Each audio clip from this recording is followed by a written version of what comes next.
the Centenary Gallery is a little treasure that's a very remarkable painting, although at first it doesn't look like it.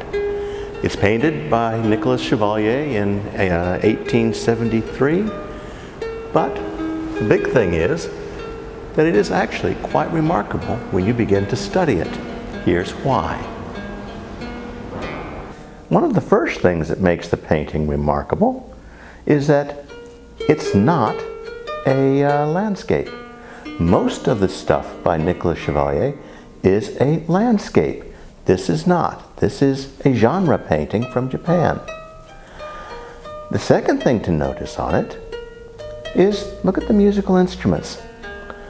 Bring in Japanese students on tour and ask them to name the musical instruments. Starting from left to right, no problem, that first one's a koto. The second one that the man in the middle is playing is a shamisen.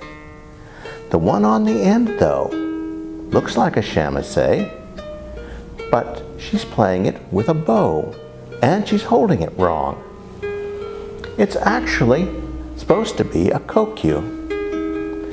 And then down in the front, of course, there's the little drum. We'll get back to that little drum. What happened was that Chevalier, being very personable, was asked by the Duke of Edinburgh to accompany him on a trip to Japan in 1869.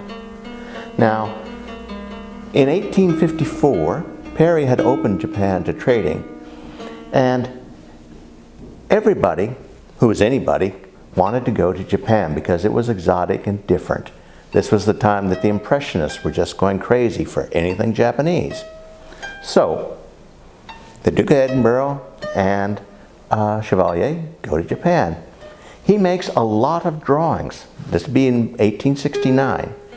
Comes back to England and doesn't do the painting until 1873. Now, in that remaining 4 years, his memory might have slipped a little bit, or the drawing wasn't clear, and he figured, hey, nobody in Europe's going to know.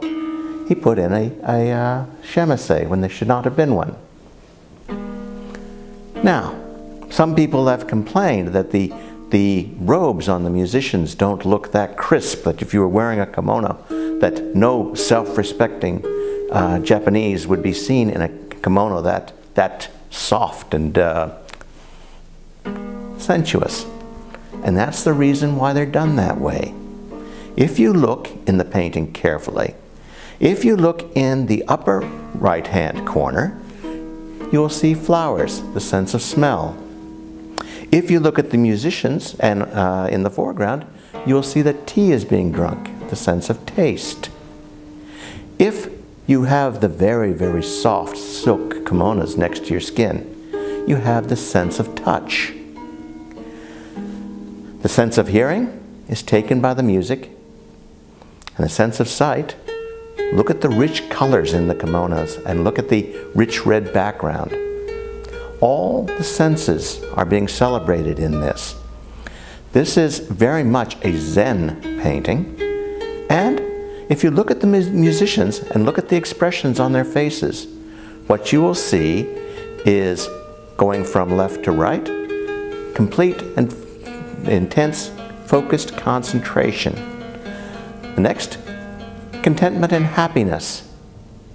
And in the last, serenity. All of them Buddhist virtues. Now we come to that drum in the foreground. That drum is an invitation for you to come, pick up the drum, and enjoy and join in with the music. You even have a cup of tea waiting for you there. So, what I would strongly suggest to you, if you have some time of an afternoon, come in, come down, listen to the music, or perhaps even join in.